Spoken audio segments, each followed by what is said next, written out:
It's good to be here this morning. Yeah, after the celebrations. Yeah, after the Salah celebration. We'd like to welcome you this morning to AM120 on the Broadcasting Corporation of Oyo State. My name is Jadi Sola Ajibola. And I am Victor. I welcome you to a fresh edition of the program this morning. I hope that we are sharing a very beautiful weekend as this. But we have the dailies first to tackle. Yeah, we have dailies. All right, here I have the Nigerian Tribune newspaper. And of course, the major story on the front page of the Nigerian Tribune says, in 3 years, my administration has restored hope in all sectors. Tinubu declares, says 8 trillion naira lost to rent seekers. All right, that story is there. And of course, the major picture there says, promises delivered. All right, he considers flight restrictions, passenger isolation over Ebola threats. Insecurity, Makinde asked FG to fast-track action. Our state police will now look over our shoulders. That's according to Ibadan parents. All right, let's go to other stories there this morning. On page 3, Atiku faults presidency defense of borrowings, demand safe release of abducted schoolgirls, teachers in Oyo, Borno. That story is on page 3. On page 4, you have the story there. Atiku visits Mechi after ADC primaries, discusses state of the nation. All right, PDP affirms Arakbaja as consensus Guba candidate for Oyo. All right, Kwakwanso's Kano 2027 move spark tension as Guana rejects deputy Senate offer. All right, Moagege joins NDC, declares for Delta Central's Senate seat. On page 5, you have the story there. Nigeria sliding back to a Abacha era, but we will defeat them, says Benga Ashim. Accuses Tinubu's government of plot to capture opposition parties. All right, 66 artichers for Dapo Abiodun, the people's governor. That story is on page 5. On page 6 and 7, the stories there this morning. All right, FG considers flight restrictions, passenger isolated over Ebola threats, Fulani group faults, contradictory U.S. narrative on Nigeria's insecurity.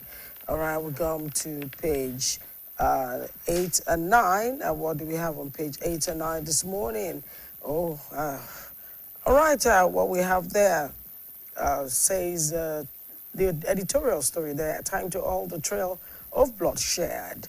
All right, we have that story there. A lot of advertorial in the newspaper this morning. So, Sultan of Sokoto is symbol of unity, not extremism. Women and urge understanding the rules and obligation. That's also there. All right, we'll go to other pages.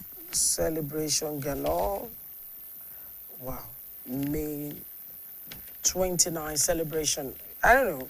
You just find everybody celebrating one another on the dailies today. And trust me, can hardly find stories this morning. And we'll come to page. Okay, let's quickly check up page 50. On page 50, Adeleke celebrates Osun children, affirms commitment to welfare. That's what you just have there. I'll go to the back page. Okay, we have some stories here. On page 59, I'll tell you how bulky the newspaper is this morning. Now demand immediate release of abducted Oyo Borno student teachers to storm Oyo in coming days. Attacks Ogun, strengthening school security with new multi-agency initiative. 5 killed in Ogun, a lone accident. Women protest cult-related killings in Wari. All right, Lagos reps appeal to Tinubu over primary election crisis. IMF urges Sub-Sahara Africa to fix borders credibility as derivations undermine development.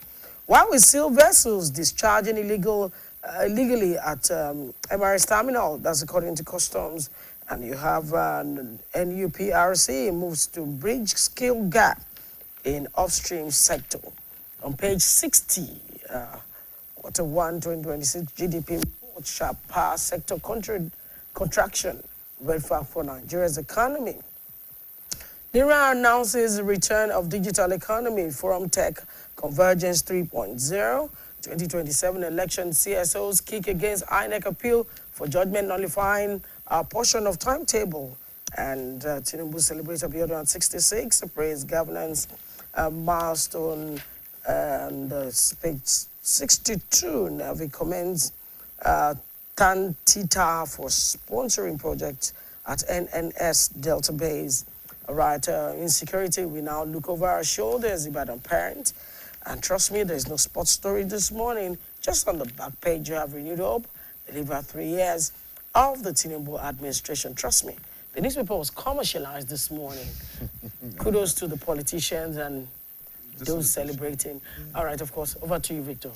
Well, of course, I've got two headlines, two newspapers right here in front of me, just the headlines. And, of course, I'll start with The Nation, where Tinubu says reforms yielding fruits. We also have this one, Bank of Industry, Sustainable Bank of the Year. And awards feat excites the CEO. War Secretary, U.S. will continue to back the insurgency fight in Nigeria. We also have this one. Parties wooing Meji as Atiku visits ex-minister and National Assembly fine-tuning legislation on state police, says Akpabio. Tinubu defense reforms, as critics decry hardship and insecurity. That's the first story eating us from the Guardian newspaper. Well, in 2027, we must unite to rescue Nigeria, Atiku tells ADC aspirants. Coalition estimates 19,980 killings, 12,362 abductions in 3 years. Turaki led PDP to ratify Jonathan's presidential nomination ambition. Those are the stories that we have right here. But for the Punch newspapers, we have some stories across board. Well, third anniversary, tough reforms ended forex subsidy racket, says Tinubu. Fire service warns against carbon monoxide poisoning. We have ex-deputy governor Guazo emerges Kano NDC governorship candidate, and NDC urges aspirants to shun violence malpractices ahead of today's primaries. Also, 2027, Idris seeks royal blessings for Tinubu self ahead of elections. APC suspends Kogi East senator over alleged anti-party activities. And federal government reiterates commitment to growth of geopolitical zones. Atsubeb lifts Adamawa education, delivers teaching aid, and Fenerbahce steps up Basi Chase. Those are the stories that we can take this morning right here on the newspaper review segment. We now go on for the weather report and, of course, some commercial break in between.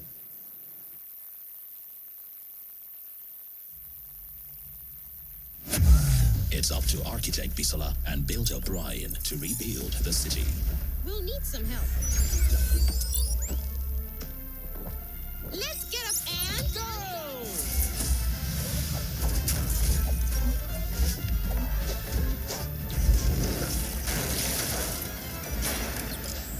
You'll need more Cowbell Choco to complete your mission. To get up and go, give them Cowbell Choco. Progress no dey happen just like that. It dey come from support when you need am. Mommy, I got the school fees. You too much. Na money point o. Money points, thank you. Customer, na transfer abi? Confirm. Bro, na transfer. Na money point oga. Oh, na confirm. Progress na peace of mind when you know say payment go land as Sure Banker.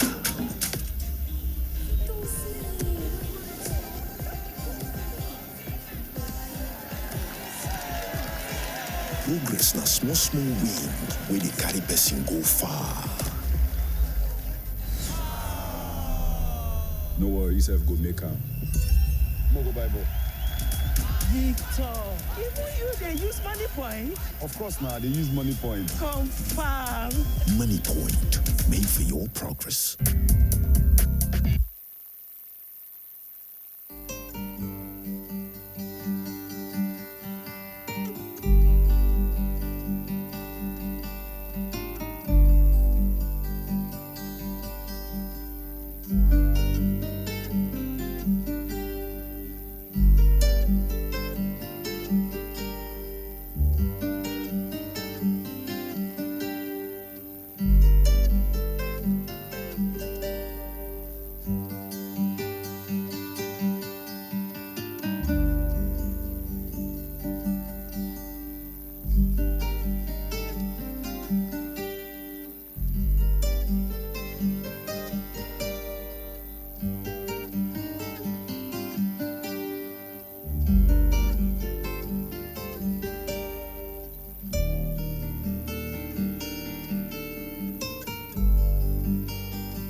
All right, welcome back. It's still AM120 on the Broadcasting Corporation of your state. Of course, right about now, we are in the interview segment, and this morning we'll be looking at the state of the nation, Nigeria.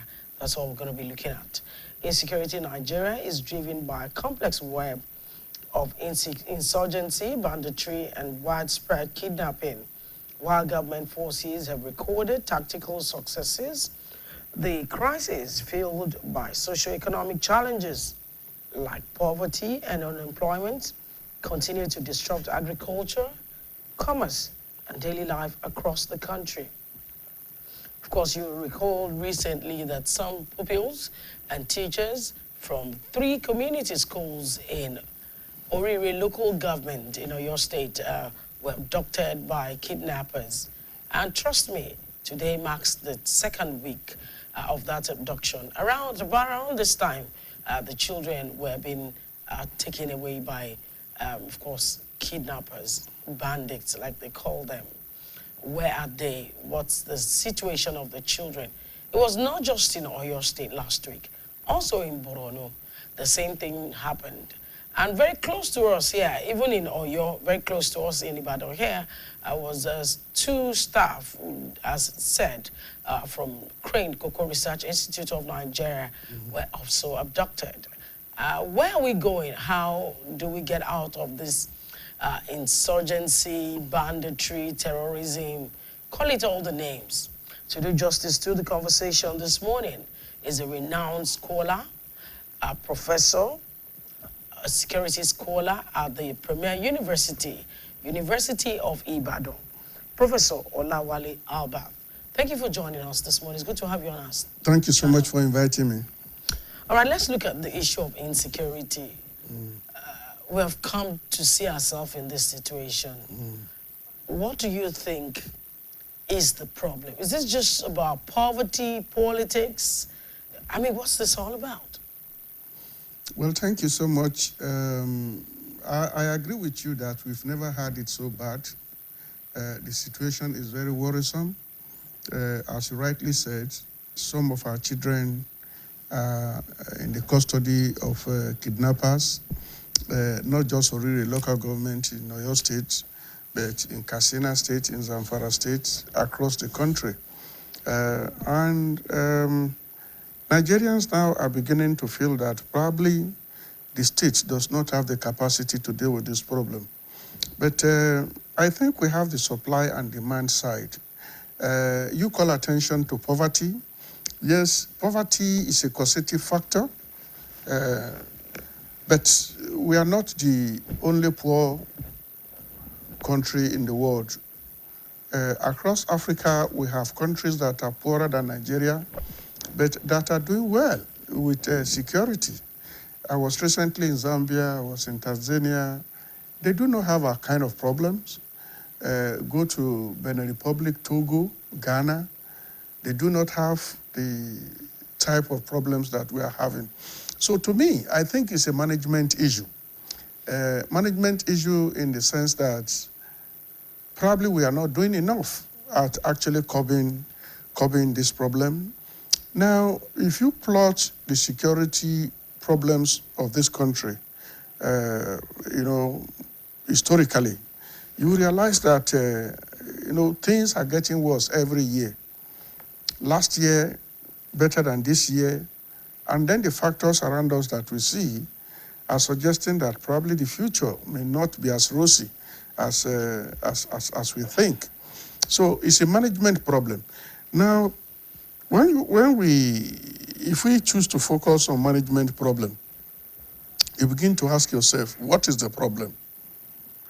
Our state officials, those who have been voted into office and who have sworn to the Constitution of Nigeria to protect lives and properties of citizens, to what extent are they actually living up to their promises? To what extent are they living up to the oaths of office that they took? Then the second one, we want to look at our security agencies. Every year we hear of fat budget, to the military.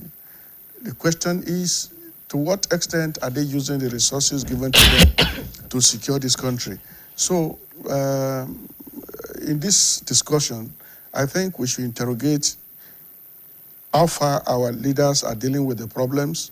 And leadership here is not just, we are not restricting ourselves to the political leaders, but also the military leaders. Now, Prof, you mentioned at different points management issues, and then you rested that part of the conversation with speaking about leaders.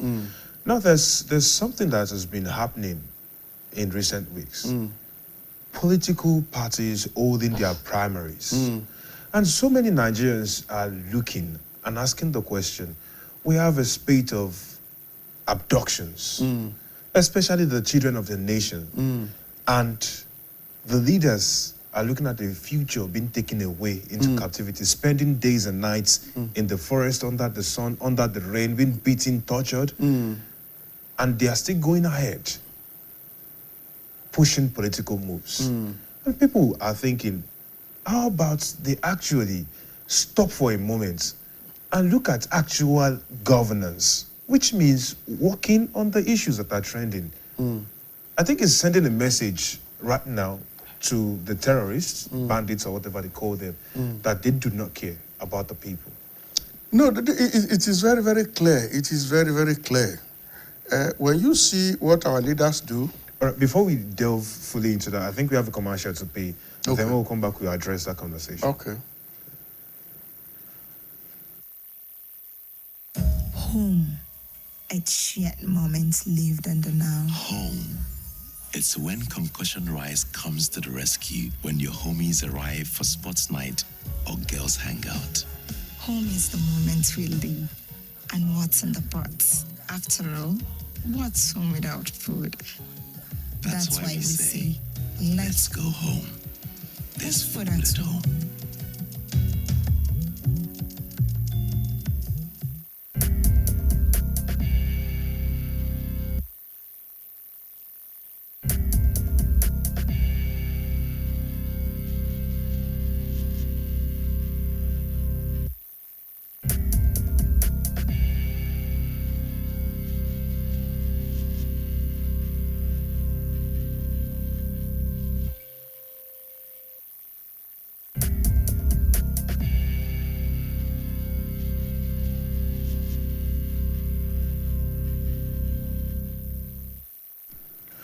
All right, thank you very much for sticking around with us. The conversation is still on the state of the nation.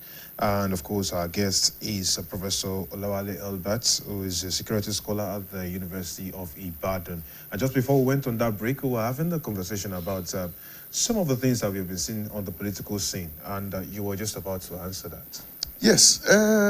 You see, when you assess what our leaders say when they are coming to office, side by side, what they do when they get into office, you begin to lose hope to say that probably these leaders are not truly interested in problem solving, and that probably all they desire and they celebrate is to be brought to office. Let me look at it historically and analytically. When Yadua was coming in 2007, he came in with what he called 7-point agenda. And in his 7-point agenda, you know, security was given, you know, prominence. Development of the society given prominence. Now, he left office. You know, unfortunately, he died before he could even settle down to, you know, deal with the problems of the nation. And then good Lord Jonathan came in with transformation agenda. Now, transformation agenda suggests to you that that political leadership is aware that the Nigerian state was not well fixed and that there was the need for us to transform several things, including security. When he left office and he was succeeded by President Buhari, Buhari came up with change mantra. Change mantra is to say, look, our past was very bad. There's a need for us to change. And when Buhari left, President Tinubu came in with his own political rhetoric of renewal hope. So telling you that Nigerians were hopeless in the past and that it is this new regime that will give us hope. But as you go around listening to people campaigning now, they are talking about rescuing Nigeria. So in other words, our leaders just come to office and they end up compounding our problems. I think basically what we have discovered is that most of those ruling us are not altruistic. Political altruism is to say that you are coming in to serve the best interest of the people. You are conscious of the problems that people are going through and you want to help them solve the problems. I mean, imagine our security problem. There is no person who is ruling Nigeria or who has been ruling Nigeria since 2007 that will not say that security is our #1 problem in the country. But look at where we are today. Boko Haram crisis that started in the Northeast spread to the Northwest, combined with banditry, and from Northwest states of Zamfara, Katsina, and Kaduna, the problems moved to Sokoto, moved to Niger State, moved to Kwara State, and now we are in the Southwest. So there is no clear indication that our leaders truly are interested in problem solving. Because if you have a wound, and if that wound keeps magnifying, expanding, it suggests that either you are not too mindful of the need to deal with the wound, or the wound is cancerous. And so we need to ask ourselves, are we dealing with cancer of a security problem in this country, or we are dealing with political leaders who do not even know how to assess the problem we are facing and then how to deal with the problems? Let me return you to the key issue that you raised. Several of our children are in the custody of kidnappers. But look at how people dance at political rallies, and it's like we have a nation that is divided into two. Political leaders that are completely insensitive they are not aware of, well, let's say they are not aware, or they don't want to be aware, show awareness for what is going on, and then the rest of the society that is agonizing, trying to make a living from the difficult economic environment, and then bandits making life very terrible for people. My mind keeps going to those children from Orire local government. Okay. Very young people, they sleep under the elements, rains fall. In fact, when rain is falling, I stand up to shut my windows and so on. But these are young people sleeping in the open. Okay, so Prof, I'd like to take you back to one of your comments. You talked about the late and former president of the Federal Republic of Nigeria, Musa Yar'Adua. Yes. I recall he became president in 2007, yes. May 29 specifically. Yes. And I recall that by 2008, there were these reports that some group in some countries began to request some Nigerians who were interested in being trained with arms to come over.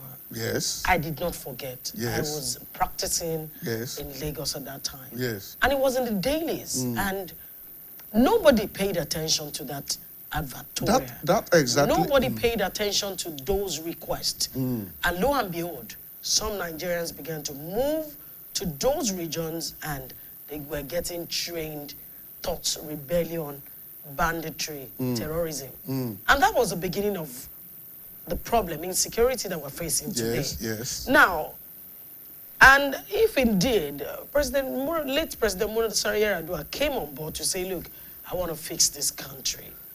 What do you think? Was it his ill health that allowed things to degenerate? Because the person who even took over after him was the former president, Goodluck Jonathan, whom we felt understood the problems. He was in government with him. What do you think went wrong in between? Because that was the genesis.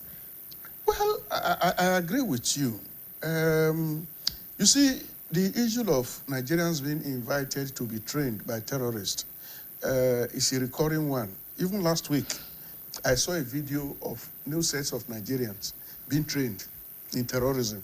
I saw it. I mean, it's a YouTube presentation. I saw it. You see, this is a recurring problem. This problem happens to every regime. But it's like we either lack the capacity to respond to the problem, or we lack the political will to do something about the problem. Let's take Goodluck Jonathan. I'm happy you linked Goodluck Jonathan and the administration of Yar'Adua. He was deputy to Yar'Adua, and in fact, when Yar'Adua was sick, he was responsible for managing Nigeria, and therefore must have been privy to some of the things you have said. But shockingly, when Boko Haram crisis started, Goodluck Jonathan did, even claimed that it was a gang up against him. So it did not show any signs of awareness of all this build-up of security problems during Yar'Adua, even up to his own period. He pretended that it was a gang up of northerners against his regime. Unfortunately, the same Jonathan now is being begged to come and... by the same northerners? By the same northerners to... So we what do you think is wrong? No, we are just deceiving ourselves. Oh. We have politicized security management. Have been on this platform, this station, severally, to say the way we are politicizing security would actually lead Nigeria to a point of no return. I've been saying this for over 15 years. Security problems are not to be mismanaged. When you are sick, you don't mismanage your sickness. We've been sick for many years, but people use ethnicity, they use religion, they use all kinds of lame excuses, to explain why something should not be done about the problems, and our hands are full today. So I'm shocked that anybody will come and say, Jonathan is the person now we want to bring, to power as our leaders. Given all the problems we saw during that regime, problems that actually made the same note to say this man should be removed from office. So there is no sincerity in managing our security problems. As a security expert, I'd like to ask you, sir, does it mean these bandits, these terrorists, do not see that the children of the people they are taking are poor people? People who don't have the wherewithal, who cannot protect themselves. You see, what we are witnessing now, technically speaking, is called extortionate terrorism. I will explain it very clear to you. What we're witnessing now is not just terrorism, but extortionate terrorism. When Chibok girls were taken by people who were advancing interest in political terrorism. In political terrorism, when you take children or when you engage in extreme, violent extremism, what you are trying to do is for your political objectives to be achieved. So when Chibok girls were taken, Boko Haram presented a number of demands to the federal government, and one of the demands actually included giving us some money to release some of the children. But they provided political demands. Now, that is different from what we're witnessing now. What these bandits are doing now is that when they take anybody, all they are looking for is to make money. They started by charging as little as 5 million, 10 million. Now, they have reached the point of 1 billion now. Excuse me? Yes, they have reached billion. I mean, there is a group now, I think in Kaduna or Katsina, that have not been released for months, and the terrorists are asking for 1 billion and a number of motorbikes. So it is completely, it is a big business now. And when you allow criminals to infiltrate your terrorism landscape, you are in a problem that can no longer be solved. Because to these people now, it is these terrorist activities called banditry that is putting food on their table, and that is putting food on the table of thousands of others. So it's a business. So it's a business, not a business that you can easily stamp out. They are ready to die for it. They don't have any political demand. All they just want to do is to, is to take money from you. And the money that these people take, they invest in all kinds of troublemaking to make your society more ungovernable. It is a big shame. On this platform, I said it severally, that if you allow your problems, the kind of security problem they're having in this country, if you allow it to fester for too long, you generate three problems. I said it on this platform severally. You generate actor proliferation, you generate issue proliferation, and you generate management complication. Now, we are at the stage of management complication to the extent that you can no longer say that it is one institution that can solve this problem. The military alone cannot solve this problem. Our political leaders have a role to play, which I think they don't care about or they are not conscious of. Because as you see them going around campaigning, you do not actually listen to any concrete proposal on how to deal with our problems. No concrete proposal. It is either people tell you that it is 4 plus 4, continuity, we want to continue, or some people will say, we want to remove those who are there to save Nigeria. And save Nigeria from what? They will not tell you. So we are being deceived by politicians, and it is unfortunate that our problems magnify every day. All right, thank you. Prof, we are going to go on a break, but when we come back, I would like us to look at something very important to us, especially in the Southwest, now that we have it staring at us in our face in this land. I'll be right back after this commercial break to deal with that. Home. It's where the aroma begins its joyful parade. Hearts and bellies filled with sizzling beef stew, smoky jollof and chicken, eforiro with better cow leg. Delicious afang, correct nkwobi made with onga. Amala, begiri and wedu. Abula yume. Pepper soup, correct banga and starch with fresh fish.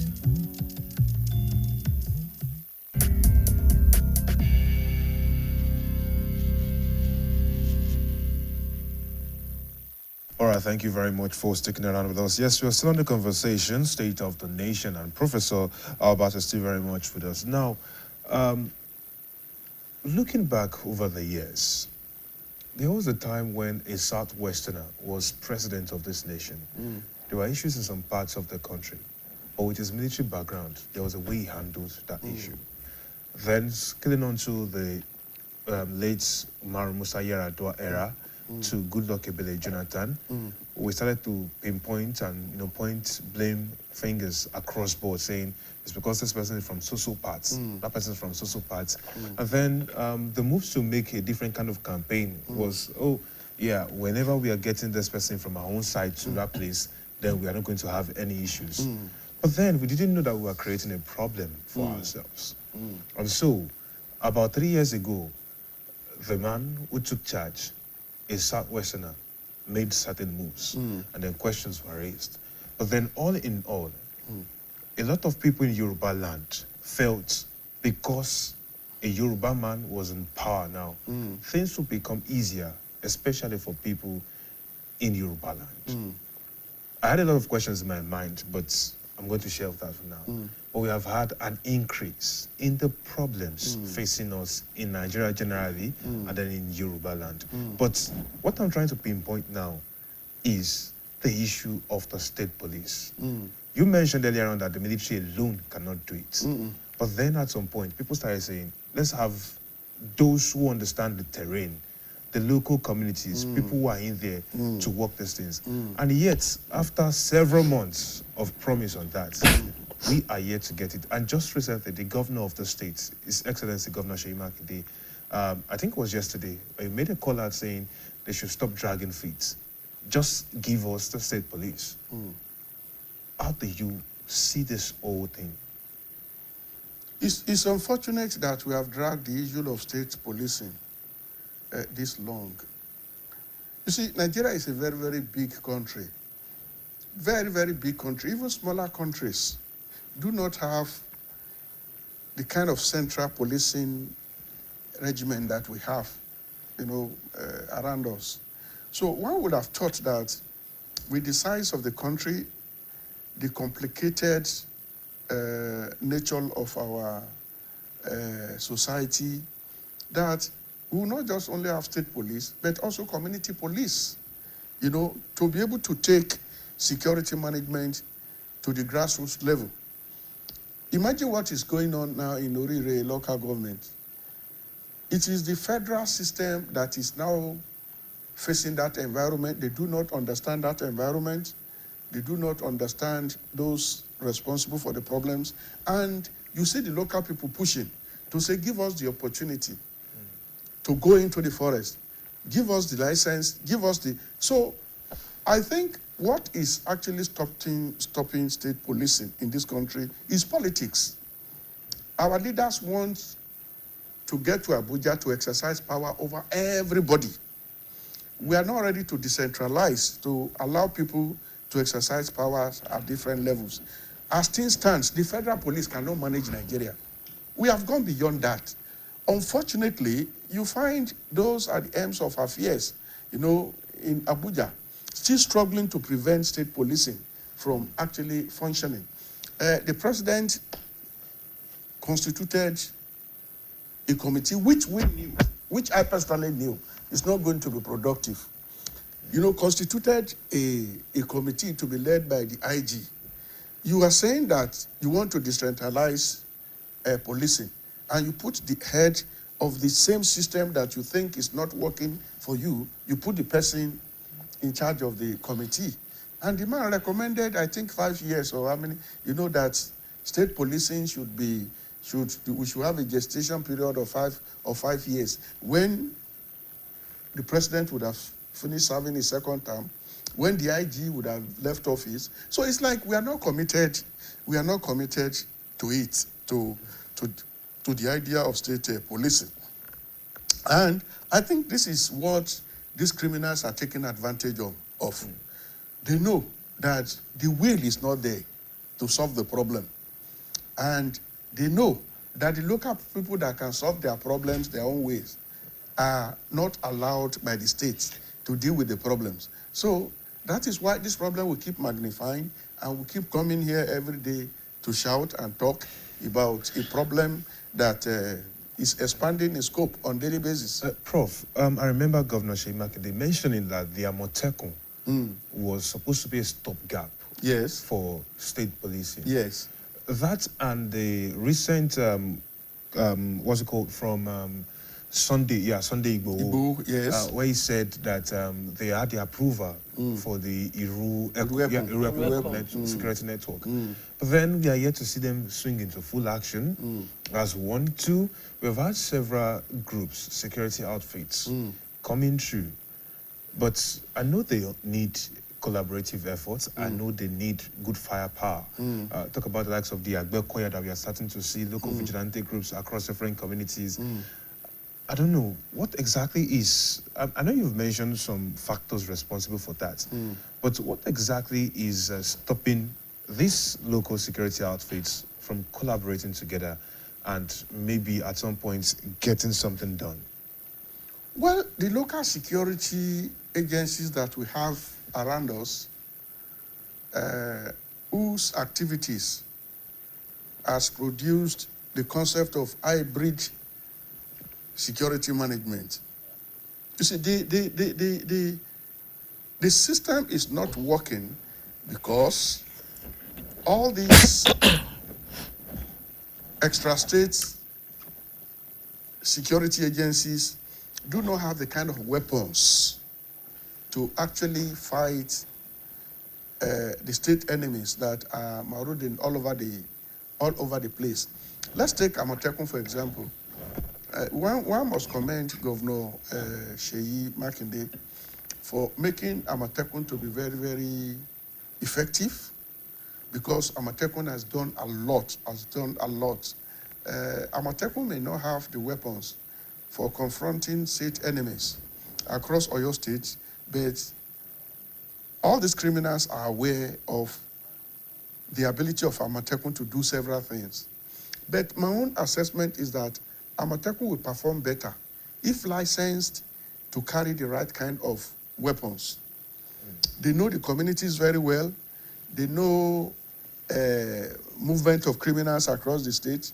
But the kind of weapons they carry is far, far below the kind of weapons that the criminals they are trying to manage. Do you think it's a deliberate effort to It's not a give them It's a deliberate effort. The federal government will not want to license these people to protect their environment because the argument until they have stopped talking about it now, and I don't know why they stopped talking about it now. The argument in the past is that if you allow them to carry weapons, if you allow states to have their own security system, they will use it to advance political interest of governors. Is the federal police not being used by federal government to advance all kinds of foreign interest? So let's start by actually giving these people the weapons they need to secure their environment. And if there are problems, then we begin to manage the problems little by little, and then we will come to a state of perfection. But for you to think that state policing will start only when we are able to have a perfect state of SOP, for the police, we will not take off because there is no standard procedure that is actually foolproof that the federal police is using for now. They kill people all over the place. They engage in all kinds of things. So let us first secure Nigeria before we begin to play politics.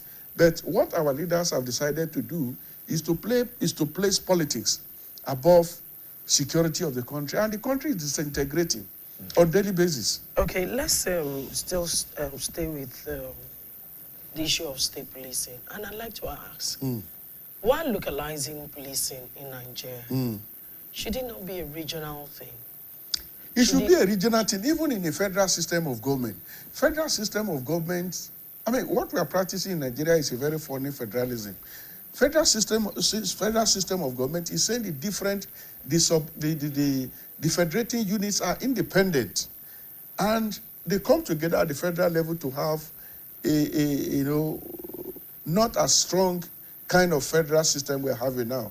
The federal system of government we're having now is a very powerful one that has taken over the powers of all the federating states. It's unusual.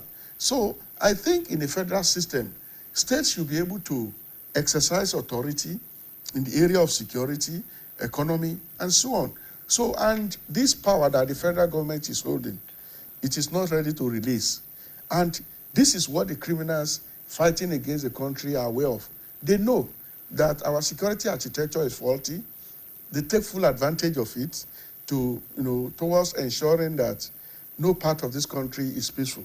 Go around all the regions of the country, they have problems. So if you allow states to protect themselves, for example, if Amatekun is taken as the state police for your state, I don't think that will be done. But if Amatekun is taken as this thing, and it is kitted, tools, provided tools for securing your state, things will work better.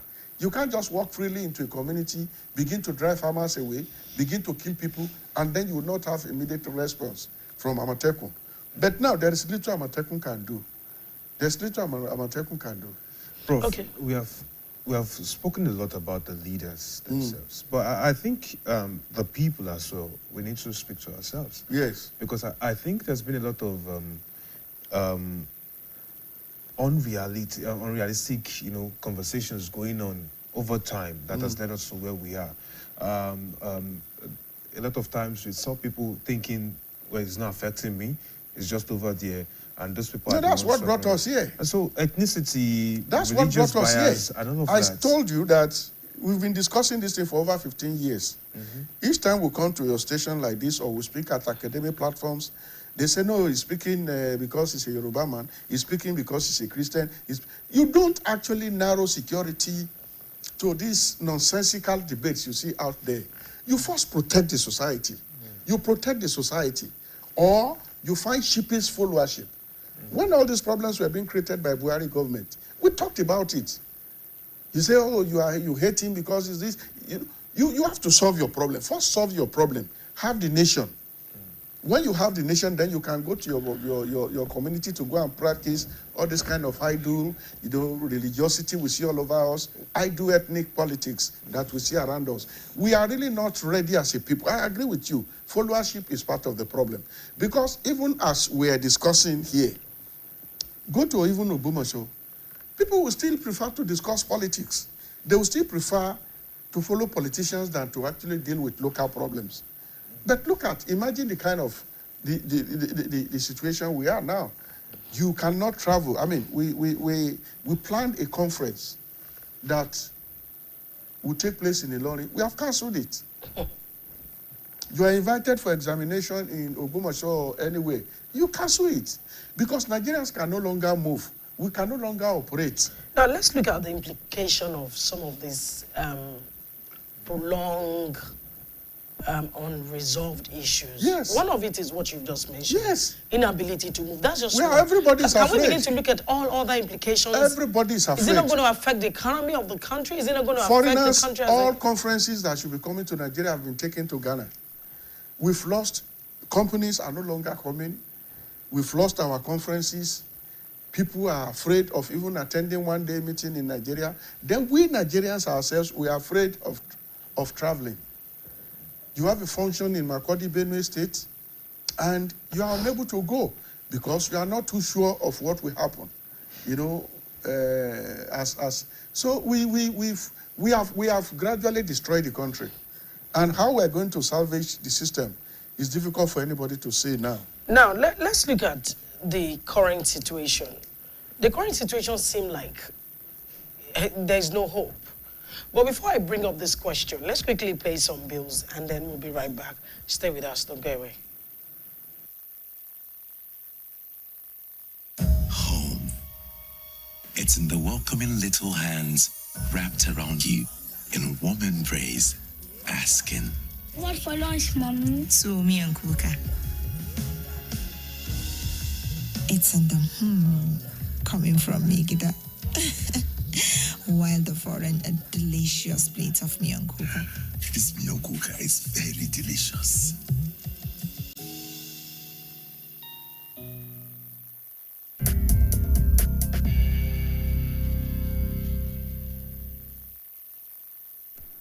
All right, welcome back. It's still AM120 on the Broadcasting Corporation of Oyo State. And we still have Professor Olawale Albert here, who's a security scholar, of course, from the Premier University of Ibadan. All right, before we went on that break, we were looking at, some of the challenges that all of this has brought to us. The impact.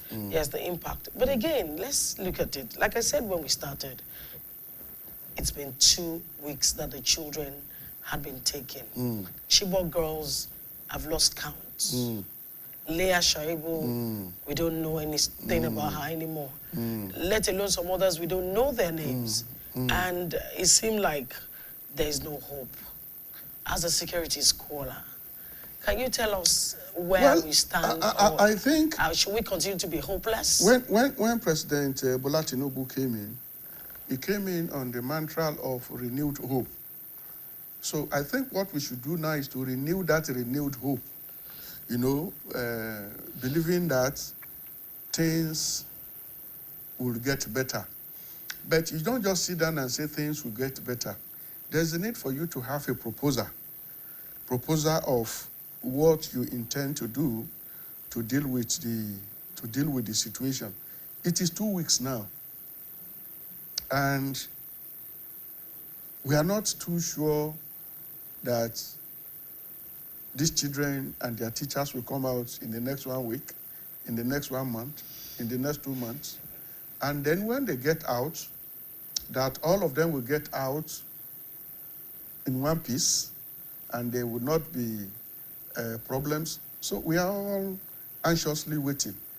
We are all anxiously waiting for the government to come up with its own strategies for dealing with the problem. But I know the government is is doing something. Let's quickly go to Oriri, where this incident happened. And we're aware that there's a federal government facility in that place that is housing, or recently housed these bandits. And from the grapevine, some school of thought said, look, even the Oyo State government recently released some funds to some security agencies to clear the place recently. And it seemed like maybe that was not done as expected. And you see people sabotaging efforts of government, sabotaging efforts of leaders. And we get back at this whole thing comes back to us at the end of the day. How can we cleanse this system of saboteurs, people who are making money and endangering others? I think that is the problem. That is the problem we are having. You see, when you are dealing with our type of problem, there's a need for unanimity of purpose. Everybody must agree that a security problem is a security problem. And that security problems are meant to be confronted and solved. But when you have a situation where people are divided around conflict entrepreneurship, because some people make money, they make money from some of these problems. Some people have ethnic relationship with those causing the problem. They pretend to be Yoruba or whatever. They are not Yoruba people. They have relationship with these criminals. Some people claim to have religious affiliation with them, and that is a reason why we should overlook what is happening. So what is actually making it impossible for us to deal with the problem is that there is no consensus that this is a problem that all of us should confront and solve. So I agree with you that it is not just a problem of leadership alone, it is also a problem of followership. Now, for what the government of Oyo State is doing, I'm not part of Oyo State government, but security management is not something you bring to the open. I am sure that the state government must have invested on several problem-solving strategies. In fact, all we just need to do is to keep praying that the government will be successful in whatever strategies it has put in place. Now, for us to say we want to clear any part of that local government where criminals can hide, I think it's a tall order, is something that is not easily possible. From that part of Oyo State, it's possible for you to penetrate the forest and come out in Niger State. So we learned. Yeah, so unseen. And then you have the old Oyo Park in that place, which is supposed to be generating revenue for us. That place now has been completely taken over by this criminal element. So it's not solving the problem may not necessarily include clearing the forest. How many parts of the forest can you clear? But it is possible now to use technology to monitor movement in the forest. Ours is not the biggest forest in the world, so it's possible to use technology. Now the question is, to what extent are our political leaders committed to using technology to monitor the problems in that part of the country? And then, if the technology is even provided us from outside, are we really going to allow these people to actually do their work well? I'm saying this in the context of my experience working in this Orire local government and other parts of, and some parts of Ogun State. Let me give you the history. When Nigeria transitioned to civil rule in 1999, or shortly after, we had a very big conflict between farmers and others in Oke-Ogun area, up to some parts of Orire local government, and the others killed several people, and OPC, farmers, and a number of vigilantes had to come together to fight back. And it became a very big crisis, to the extent that the former president of Nigeria, Buhari, led some northern Nigerian leaders to come to Ibadan here to confront Governor Lamadeshina. Now, as Buhari was confronting Lamadeshina here, I was working with a few other people, including as Wendy, the then head of police in Ogbomoso, in Oyo. He was the area commander. We were in the bush in Okeogun area up to Igbeti, linking part of Ogbomoso, actually trying to get the Fulani people running away, trying to bring them back to Yoruba land. When we were doing that project, we learned several things. Some of these local conflicts we see, they are motivated by some leaders hiding in very, very far away places. They are responsible for the problems, and therefore, when you want to solve your problems at local level, and you fail to include these distant leaders in your peace frameworks, the project will fail. So that thing opened my eyes to the extent that we have some people that feed very fat on some of these problems. We have people who stoke problems, who create problems for your community, enable your people to be killed. And in fact, in the process of dealing with that conflict, we even discovered traditional rulers that were feeding fat on the problems. Now, when the other crisis escalated in this country, I was actually thinking that the government would use the report of that intervention then to manage some of the conflicts. But our leaders are not too much interested in problem solving. That's my conclusion. Okay, now I'm looking at the parts where over time we heard that we have some equipment when the Southwestern governors met, and we saw it as a welcome development. Idea. And up until now, we have not seen some of those equipment. I think when the Uriri attack came through, the governor of the state also mentioned that the aircraft was being assembled and it would take some time before it would get done. What can we do in the contingency to help? What are the alternative moves that should have been put in place? You see, some state governments are ready to solve their problems.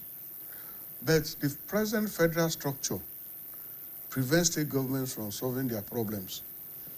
If Governor Seyi Makinde is saying we have the aircraft with the Air Force, we have the aircraft will soon come up and so on, it is to say that there are some federal systems, legal systems that are preventing him from operating as quickly as he would love to have done. We also have the case of Niger State government. Niger State governor actually bought drones. They brought in drones to deal with the problems in that part of the country. They were prevented from using the drones. So the federal government itself is part of the problems. Most of the time, you find them blaming state governors. There is limit to which governors can do, when it comes to complicated security problems as we are now witnessing. Some of these problems are very complex. They require complex solutions that cannot actually be implemented without full cooperation of the federal government. I don't think state governors are getting the kind of full cooperation they need for dealing with the kind of problems that we are having. Prof, I want us to look at something different. Back then, I think that was about 4,500 days ago, thereabouts. We heard about the Chibok girls, and there's still one very conspicuous name that is still out there, according to what we know with them.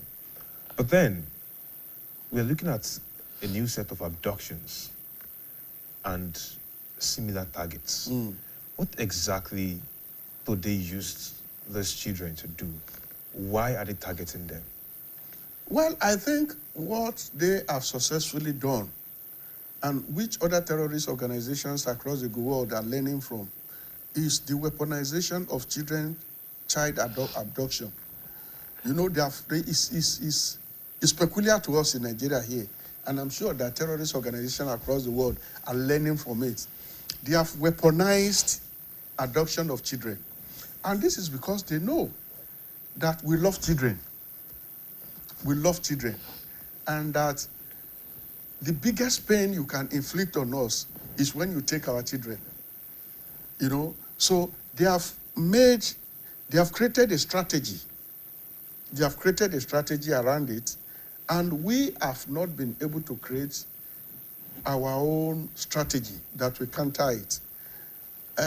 Motivated by the international community, Nigeria started what is called safe school initiatives.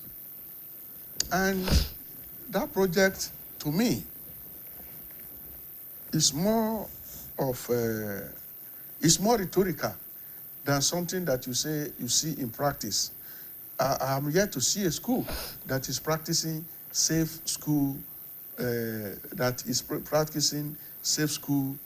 initiative. I went to a very big meeting in Senegal where Nigeria was mentioned as practicing safe school projects. And the white people there were saying people should come to Nigeria to learn. Well, I couldn't challenge them because challenging them will amount to demonization of your country. But I do know that there is nothing here called Safe School Initiative. And I also ask myself, technically speaking, how do you want to implement a Safe School Initiative in Nigeria? Are you going to post security people around all the schools? How many schools do we have in Nigeria? If you ask the president of Nigeria today, he doesn't know. And if he chooses to talk about it, he will say, according to World Bank, according to UNDP, we have so number of schools. The federal government doesn't know how many schools we have. Now, therefore, if you say you want to secure the schools by posting security people there, how many security personnel you will post to Elenu Shosho Grammar School? Let's say that is your school that you want to post people to. Now, if you say you are posting 10, testimonies by the leadership of schools that we attacked are to the effect that when some of these terrorists attack a school, in some cases they come in hundreds. So let's say you posted 20 policemen to a school, and they have to confront 100. So the practicality of it, to me, is even not there. So the Safe School Initiative project is presented in a very lazy manner, and we have not been able to come up with a scientific approach to it. A scientific approach to it, let me tell you, a scientific approach to it is probably to say that we want to put monitoring gadgets in all our schools. I'm just using that as a model, so that at least in Oyo State, in Ibadan here, we'll have a control room in which we are actually monitoring all our schools. To me, probably that is a proposal. But when you monitor the schools, you should be able to have rapid response. When you see on your screen that some terrorists are advancing towards a school, you should be able to have a rapid response mechanisms. Now, what rapid response mechanism are you going to activate when you see the movement? How many soldiers can you mobilize in minutes? How many policemen can you mobilize in minutes? And do you have in existence a framework of collaboration between soldiers and policemen, in a rapid response this thing? So we just talk, our leaders talk. They do not put any mechanisms in place to show that they have the capacity to solve problems. Which is why I was asking about the proactivity, because now for some of these communities and these abductions, we've seen earlier warnings. Some coming from the terrorists themselves, that we are coming to raid your Sometimes sometimes the terrorists say, we are coming on Monday, and they will come. And so yes, and they will also post security agencies there. So a few minutes to the time they will enter, somebody will call them to come. So it's really strange. Prof, now let's look at this. I'm looking at a different angle now, because proactivity is also looking at some of the schools where there's zero fencing, 1. 2, there's going to be a wave of attack, but then the bushes, the forest leading up to these school areas is not combed properly before time. we know that there usually are some people who understand the forest zones. But you do not have these people going there, maybe do their work in preparation for whatever is coming from these terrorists. Also, the protocols to which, if you hear an alarm, I know we have seen it in movies, but I'm not going into the movie world. If you hear an alarm that so and so people are coming in their numbers, what is the protocol to evacuate that area, at least to make it safe? Because even if the soldiers are coming with the rapid response, there should be a protocol that would take the children away from that vicinity and to safety, so that whatever is going to be happening in there, the soldiers will be able to go ahead and do their business. But then we are not having all of these protocols. That is part of what I am referring to say that there is no strategy. There is no strategy. Sometimes when I see people talk on the television like this, and they are discussing these problems, you will realize that what people do most of the time is to engage in what I call monocausal explanation. You are looking at solutions to the problem from one tiny perspective, whereas you are dealing with a complex problem. So I actually thought that, having gone through this experience for more than 20 years now, Nigeria should be able to come up with concrete strategies for confronting our problems. I visited last year.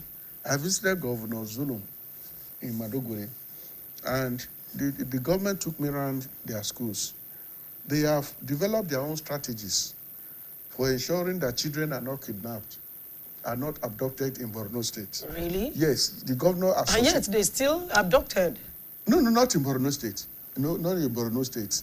You have it in all other places. But what Borno State has done is to collapse all the schools, bring they brought children from different places, put them in some places, some secondary schools, built like universities, glowing buildings to make the buildings attractive to the children. But many of them came from different places, and then they secured the schools. So in other words, in Oyo State, you may not have schools everywhere, but probably you want to have, Oyo State doesn't have that type of security threat, but probably what you want to have is probably 20 secondary schools. 20 secondary schools, which all, students can... Now let's go back to Borno. And then you consolidate those Let's go schools. back to Borno, where you just gave us an instance of what the government has done. Yes. Now, how will those children get to their destination? I'm talking about the schools. students, they accommodate them. In the school? Yes.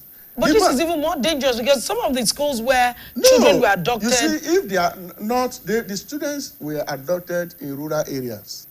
Now that you have consolidated your education system, you have brought the children together in different places, you feed them, you house them, as long as they are with you, and then you have strong security presence around them.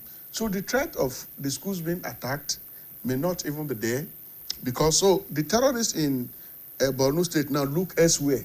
They are no longer interested in the kind of experience of adoption, whatever. So they consolidate. Children now are out of their reach. They still go to attack communities. They attack communities, but now children learn under very safe environment. So what you're saying is that Oyo State should go and look at that best practice. Well, do you think that is practicable here? That is if Oyo State has the resources. In Borno State, the governor did not tell me how he got the money, but I'm sure that the international community is funding those projects. Because when you bring all secondary school students into hostel and you are taking so much care of them, the children in the schools we visited in Borno that come from home are those living in Maduguri. Some came from different places. But there is no solution that you package that will not have its own blowbacks, that will not have its own this thing. One, I discussed with some of the officers that were taking me around to say, okay, if you bring these children together from rural areas where some of their parents don't even have mats to sleep, and you're putting them in this type of environment, when they graduate from secondary school, would they want to go back? You know, there are several questions that we asked them. They said yes, that part of what they are doing in Borno State is to heighten the social awareness of the children so that they will not rank among those who want to go and join Boko Haram. Okay. Because if you are given very good background, you are educated, you have lived in very decent environment, you have eaten good food, when you grow up, you are not going to behave like an Almajiri who is going to the streets to beg for food. So the governor is doing a lot, but he did not tell us. But I think the international community is funding those projects because they are very expensive projects. And when you see the buildings, I've never, even outside Nigeria, well, probably in Europe, I've never seen those types of buildings that I saw in Maduguri. Now, don't you where think children are learning? Don't you think it's time for the Oyo State government to also look in that direction? Well, the when I Oyo say State direction, government, Oyo State government may not be able to look in that direction. No, when I say direction, Prof, I mean for support from international bodies. Yes. Vis-a-vis what has just happened. Because, again, one of the things I've noted that I want us to talk about is that if you look at the ages of the children that were picked from Oyo, it's like it's the first time we're seeing as young as 2 years old or less than 2 being adopted. Being adopted. Yes, and if you look at and then the head of, a teacher beheaded. We have never heard that. It has never happened. It has never been this bad. So, so let's even look at the ages of those children. I was watching a skit on Facebook yesterday, and some 2 children sat down. They wore their knickers, and they sat down outside of the house in the morning. And their father came out and said, "Look, what are you doing there? Why are you not wearing clothes?" And the children did not answer their father. And the father said it again, about 2 more times. And the children said they want to feel what the children in Orire local government are feeling. And the father started begging them to please come inside, that the government will look into it. Now, it might just look funny, but the truth is, that's what it really looks like. No parent wants to have their children outside. Now, let's look at the condition of those children as we speak. 2 weeks after, I can't stand in the cold for 1-2 hours, and these children are there. As a security expert, what's the implication on the psyche of those children? It is very worrisome. And the crazy number of out-of-school children, because trust me, those children may not want to go back to school again, knowing that even their parents will not want to release them. It is very worrisome. It is very worrisome. And I think we started this conversation on that note, that it's strange that our politicians can still be conducting themselves the way they are conducting themselves when all those children are still in the bush being treated the way they are being treated. It is unimaginable that it could ever happen in Yoruba land, but it has happened. And to me, I think what those who kidnap those children are trying to do is to pass a message to us in Oyo State. And I don't know if the governor has gotten the message, because I am sure that the governor is constantly being fed with security reports. He knows better than all of us. He knows what is happening.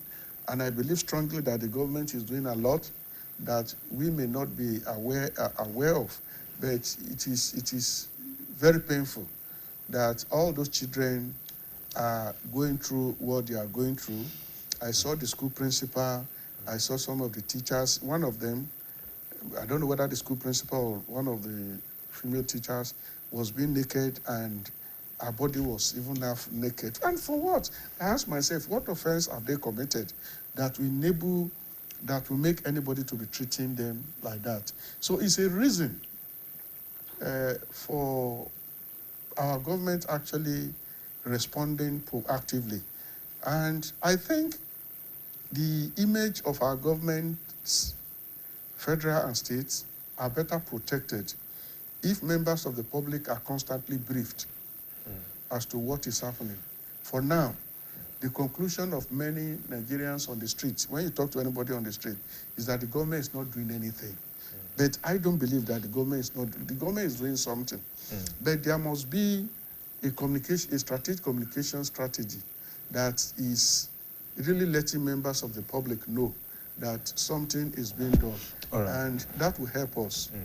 All right, now, the influence of proper communication is something that cannot be underestimated, like you said.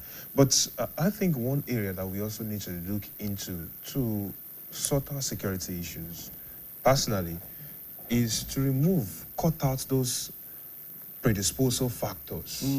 Like you mentioned earlier on, if they have the right background to grow, they will not have the mentality of, I can go join Boko Haram. Yes, that is the model that Governor Zulum is working with. So now, I think across the country, I think we have not worked well on the social welfare, on weaponizing people, creating something in their minds, giving them mindset of champions, making them believe in the country.